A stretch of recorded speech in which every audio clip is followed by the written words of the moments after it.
Hello बच्चों, कैसे हैं आप लोग? बढ़िया एकदम।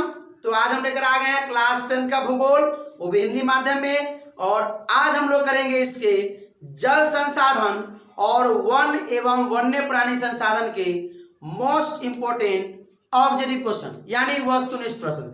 इससे पहले हमने किया है प्राकृतिक संसाधन के ऑब्जेक्टिव क्वेश्चन, जो डिस्क्रिप्शन में लिखा है। पार्ट 1 जाके देख के आइए, वो 30 क्वेश्चन है। आज हम लोग 31 से लेकर के 60 क्वेश्चन तक करेंगे। अभी हम लोग जल संसाधन से लिखे हैं, इसके बाद लिखेंगे वन एवं वन्य प्राणी संसाधन। ठीक है, इसी वीडियो में करेंगे, तो ध्यान से देखते रहिए।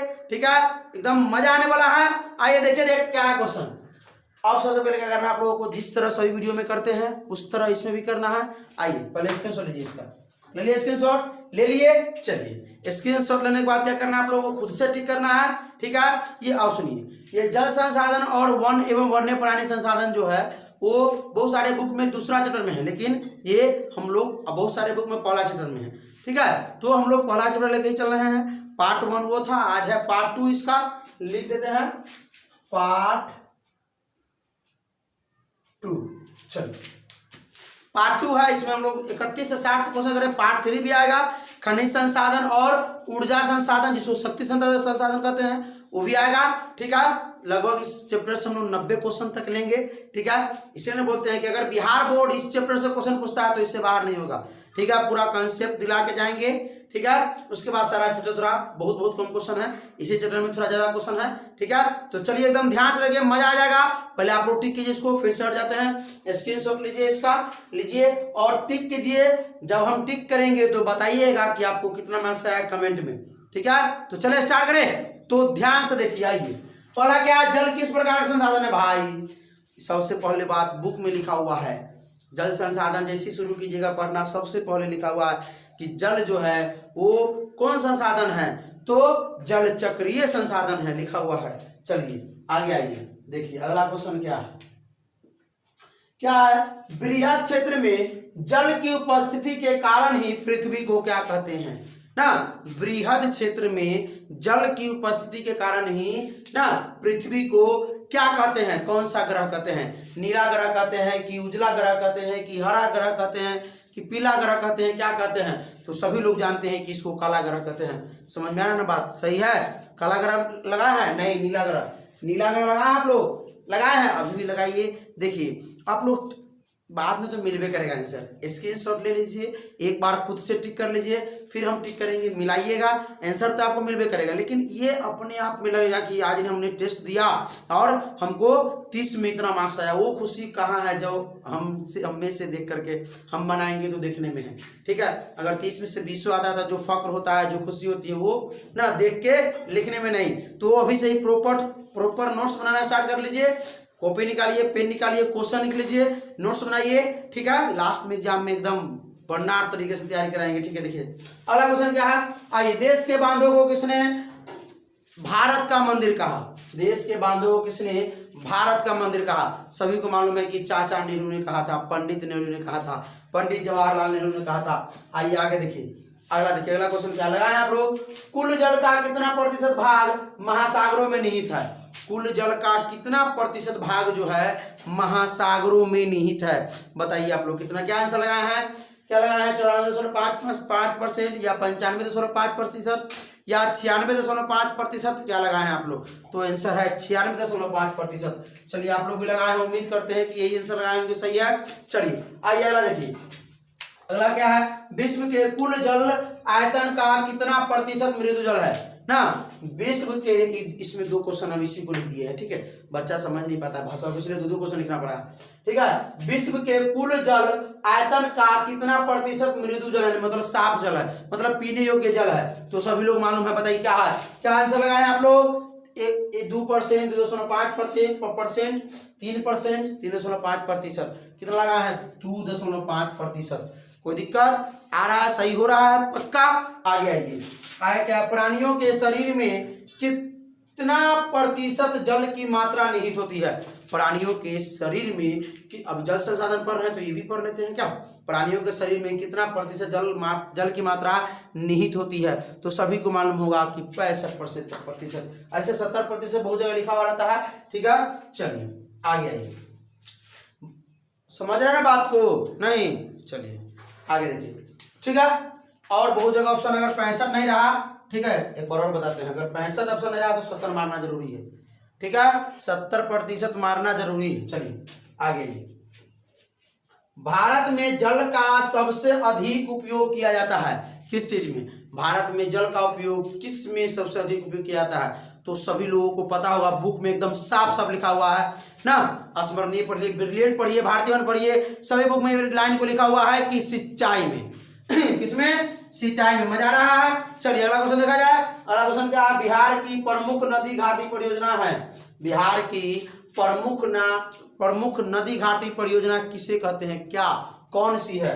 तो सोन नदी घाटी परियोजना, दामोदर नदी घाटी परियोजना, या इनमें दोनों है, या इनमें से कोई नहीं है? तो सोन नदी घाटी परियोजना। आगे आइए, क्या आजाद भारत की सर्वप्रथम नदी घाटी परियोजना कौन है? आजाद भारत की सबसे पहले जो है वो नदी घाटी परियोजना कौन थी?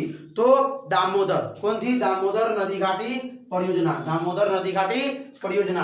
पृथ्वी पर स्वच्छ पेयजल कितना प्रतिशत है? वही देखिए, यही मृदु ना, ये देखिए कहाँ था, मृदु और इधर स्वच्छ पेय ना, तो कितना पर? 2.5%। कोई दिक्कत? आगे आइए, भारत सरकार ने कब राष्ट्रीय पेयजल मिशन शुरू किया?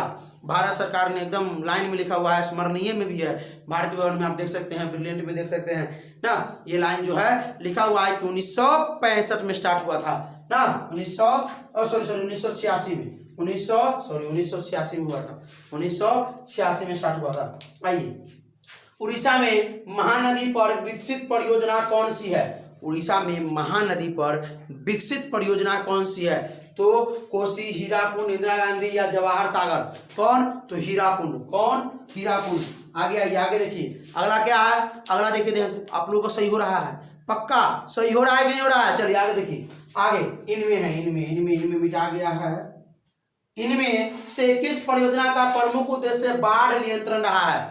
किस, इनमें से किस परियोजना का प्रमुख उद्देश्य बाढ़ नियंत्रण है? सोन, चंबल, कोसी, हीराकुंड? तो कोसी। सभी लोगों को मालूम होगा, आप लोग लगाए हैं कोसी, पक्का। देखिए, जो आप लोग सोच रहे थे कि आंसर हम लगाए हुए हैं, हम वो आंसर बोलते, वो खुशी जब मिलती होगी वो देख के कहाँ मिलेगी? लाइन कट गया। चलिए आगे देखा जाए, राजस्थान की सबसे महत्वपूर्ण परियोजना कौन सी है? राजस्थान की सबसे महत्वपूर्ण परियोजना कौन सी है? तो नागार्जुन सागर, भाखड़ा नांगल, इंदिरा गांधी नहर, चंबल परियोजना। तो सभी लोग बताएंगे कि आंसर क्या है? इंदिरा गांधी। रुकिए, इंदिरा गांधी नहर। अब सुनिए, आप लोग इसको लिख लीजिए जब तक, ठीक है, तब तक क्या चलते हैं हम लोग क्वेश्चन नंबर, यहाँ क्या 45, 46 की तरफ। तो देखिए, हमने क्वेश्चन नंबर 46 से लेकर 60 तक लिख दिया है। अब आप लोग क्या करना है, इसका भी स्क्रीनशॉट लीजिए। स्क्रीनशॉट लेने के बाद क्या करना है, आप लोगों को खुद से टिक करना है, और टिक करके तब बताना है आप लोगों को कि 31 से लेके 60 में कितना मार्क्स आप लोगों को आया, ठीक है। तो ध्यान से देखिए, एकदम मजा आ जाएगा। और बार बार आप लोगों को कह रहे हैं कि आप लोग एक कॉपी लीजिए, प्रॉपर कॉपी, और नोट्स बनाना खुद से स्टार्ट कीजिए, ठीक है। अभी से ही नोट्स बनाइएगा, अभी अगस्त चल रहा है, अभी से ही नोट्स बनाइएगा तो एग्जाम में बहुत आसानी होगी। वो बच्चा अंत में नर्वस होता है जो कहता है कि गाइड कर देंगे, पढ़ेंगे, अंतिम में याद करेंगे। याद करने से क्या फायदा होगा भाई? अभी से नॉलेज भी रहना चाहिए ना। तो चलिए स्टार्ट करते हैं, बहुत ज्यादा बात नहीं करना है। तो ध्यान से देखिए, एकदम मजा आ जाएगा। देखिए ध्यान से, पहला क्वेश्चन क्या है, और ये है वन एवं वन्य प्राणी संसाधन। वन एवं वन्य प्राणी संसाधन, इससे पहले हम लोग पढ़े हैं जल संसाधन, और अगला जो वीडियो आएगा उसमें भी 30 क्वेश्चन रहेगा, और वो रहेगा खनिज संसाधन और ऊर्जा संसाधन, शक्ति संसाधन जिसको कहते हैं, ठीक है। तो एक चैप्टर से कहिए या 2 चैप्टर से कहिए, 90 क्वेश्चन हुआ, ठीक है। तो उसका बेसब्री से इंतजार कीजिएगा, एकदम आएगा। ध्यान से देखिए। चलिए, भारत में 2005 में कितने प्रतिशत भौगोलिक क्षेत्र में वन का विस्तार था? भारत में 2005 में कितने प्रतिशत भौगोलिक क्षेत्र में वन का फैलाव था? तो आप लोग क्या लगाए हैं आंसर बताइए। अगर किताब पढ़े हैं तो बहुत अच्छा है, नहीं पढ़े हैं तो भी तुक्का लगाइए भाई, कम से कम कितना 15 क्वेश्चन इसमें तो है ना। लगाइए और बताइए कितना मार्क्स आया, ठीक है। तो चलिए, क्या आप लोगों का ये ए सही है? पक्का सही है, 19.27%। आइए आगे देखिए, बिहार में कितने प्रतिशत भौगोलिक क्षेत्र में वन का फैलाव है? बिहार में कितने प्रतिशत भौगोलिक क्षेत्र में वन का फैलाव है? कितने प्रतिशत? 5, 7, 10, 15, कितने प्रतिशत या 20%? तो 7%। कितने प्रतिशत? तो 7। आप लोगों का सही हो रहा है, पक्का। आगे आइए देखिए ध्यान से, क्या है? किस राज्य में वन का घनत्व सर्वाधिक है? बहुत इजी क्वेश्चन है, बहुत आसान क्वेश्चन, एक बार आया हुआ भी है बोर्ड में ना। किस राज्य में किस राज्य में वन का घनत्व सबसे अधिक है? सर्वाधिक, सबसे अधिक है वन का घनत्व सबसे अधिक, तो अरुणाचल प्रदेश। किसमें? अरुणाचल प्रदेश। आगे आइए, चरक का संबंध किस देश से है? भाई चरक का संबंध किस देश से है? नहीं जानते हैं तो ये क्वेश्चन को नहीं जाने तो समझ रहे हैं ना, तो आप क्या पढ़ाई कर रहे हैं, ठीक है। तो एकदम ध्यान से देखिए ना भाई, ये सब क्वेश्चन बहुत इजी क्वेश्चन है, बार बार आया हुआ क्वेश्चन है। हम बार बार बोलते हैं कि हर एक टॉपिक से लेते हैं, और प्रीवियस ईयर में जितने बार क्वेश्चन पूछे गए हैं वो सारा क्वेश्चन को लेते हैं, ठीक है। और 3-4 बुक के से कंबाइन करके तब क्वेश्चन को लेते हैं। तो कोशिश कीजिए कि इसको क्या, चलिए आगे आइए। तो भारत से चरक का संबंध किस देश से है? भारत से। नोट्स बनाना स्टार्ट कीजिए, नोट्स बनाइए, नोट्स बना के लिखिए, और अंत में जब सेट बनाइएगा, मॉडल सेट बनाइएगा, क्वेश्चन बैंक बनाइएगा, प्रीवियस ईयर क्वेश्चन बनाइएगा, उस समय इसको देखिएगा, तब देखिएगा कि हाँ क्या क्वेश्चन है, ठीक है। इससे बाहर में क्वेश्चन नहीं होंगे। चलिए, किस राज्य में वन का सबसे अधिक विस्तार है? किस राज्य में वन का सबसे अधिक विस्तार है? तो बताइए, किस मध्य प्रदेश या उत्तर प्रदेश? 2 ऑप्शन दे दिए, बताइए मध्य प्रदेश या उत्तर प्रदेश? तो मध्य प्रदेश में। आइए अगला देखिए, मध्य प्रदेश। अगला क्या है? वर्तमान में बिहार में कितने प्रतिशत भौगोलिक क्षेत्र में वन का फैलाव है? वर्तमान में बिहार में अभी वन का जो है भौगोलिक क्षेत्र में वन का कितना प्रतिशत फैलाव है ना? भौगोलिक क्षेत्र में वन का फैलाव कितना प्रतिशत है अभी वर्तमान में? तो 15%। वर्तमान में 15%। आगे आइए, वन संरक्षण एवं प्रबंधन की दृष्टि से वनों को वर्गीकृत किया गया है। वन संरक्षण एवं प्रबंधन की दृष्टि से वनों को कितने वर्गों में बांटा गया है? तो 3 वर्गों में बांटा गया है। तीनों का नाम कमेंट कीजिए। 3 वर्गों में बांटा गया है, तीनों का नाम कमेंट कीजिए, ठीक है। अगले भाग में बताएंगे हम, ठीक है। भारत का राष्ट्रीय पशु कौन है? तो भाई सब जानता है कि भारत का राष्ट्रीय पशु कौन है। 2 क्वेश्चन बहुत इजी दिए हैं। भारत का राष्ट्रीय पशु कौन है? एक भारत का राष्ट्रीय पक्षी कौन है? ये आप लोगों को मालूम है, पक्का। 2 क्वेश्चन बहुत इजी था ना, हम दे दिए हैं। चलिए आगे देखिए, किस पेड़ की लकड़ी बहुत कड़ी होती है? इसमें से बताइए किस पेड़ की लकड़ी बहुत कड़ी होती है और महंगा बिकता भी है, ठीक है। ये पेड़ जो है महंगा सबसे बिकता भी है, ठीक है। तो किस पेड़ की लकड़ी? तो सागवान, जो बहुत दिनों में, करीब 30 सालों में इसका पेड़ तैयार होता है, 40 सालों में, 50 सालों में, ठीक है, 50 वर्षों में। आगे आइए, भारत में 2001 में कुल कितने प्रतिशत भौगोलिक क्षेत्र में वन का फैलाव था? भारत में 2001 में, यहाँ था 2005 में, यहाँ 2001 में, सेम है। 2001 में और 2005 में सेम है, 19.27%। 19 यानी कि अब हो गया वर्तमान में कितना प्रतिशत भाई? 15%, यानी कि घटते हुए जा रहा है। समझ रहे हैं बात को?